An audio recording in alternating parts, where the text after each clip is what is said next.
rouge? Le rouge. Le vert, le rouge? Ben, on va voir. Moi, je sais pas. Alors là, tu vas tourner la manivelle lentement jusqu'à temps que tu vois plus la ligne. Ouais, comme ça. Continue. Un petit peu plus. Ok, c'est bon. Alors là, il s'est rendu à 15. Alors, il y a un livre de plus de pression qu'il faut pour percer le vert que le rouge. Alors, c'est le rouge qui est plus dur. Alors, contrairement à ce qu'on pense, c'est le rouge qui est plus dur. Et la raison pourquoi, c'est que le rouge est face au soleil. Alors, c'est là que... Alors, il développe une protection avec le soleil. Et c'est pour ça qu'il est plus dur. Il y a la taille de structure. C'est les branches qui vont tomber à terre, les branches pourries, ou par exemple les branches qui vont faire pencher l'arbre d'un côté plus que l'autre. Fait que c'est un peu le côté architectural, si on veut. Puis il y a aussi la taille des gourmands.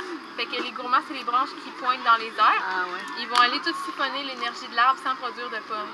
Alors il faut les enlever eux autres aussi. Puis ça, c'est à chaque année qu'on fait ça. Puis la majorité, c'est à l'hiver qu'on va le faire. Les cheminées centrales, c'est quoi le Ouais.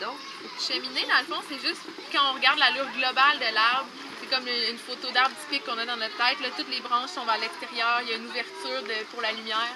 Fait que la cheminée, c'est juste pour qu'il y ait un puits de lumière pour que l'arbre soit éclairé partout. Ça commence par la taille des arbres, comme je viens d'expliquer.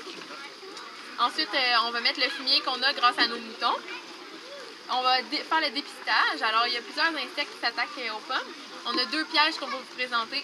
Le premier, c'est la pomme rouge. Alors, ça, c'est un piège pour la mouche à pomme. Finalement, la mouche à pomme, c'est un problème quand même assez fréquent dans plusieurs vergers. Et la mouche à pomme, elle va penser que c'est une belle pomme rouge et sucrée. Fait qu'elle va se planter dessus. Mais en fait, c'est un piège collant.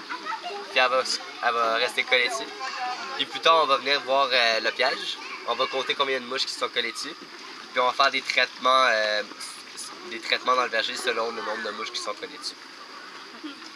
On a un deuxième piège ici, ça s'appelle un piège à phéromones.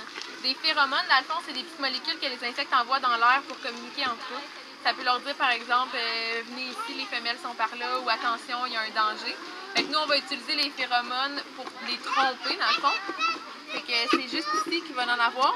Fait que les insectes ils vont penser qu'il faut qu'ils aillent par là, puis finalement, ils vont tomber au fond du panier. Puis au fond, il y a un insecticide pour les tuer. Fait que c'est une histoire triste, mais c'est une histoire heureuse pour les pommes, dans le fond. Fait que c'est une espèce de papillon qui est vraiment dommageable pour les pommiers, puis on voit que là, qu'ils sont morts dans le fond.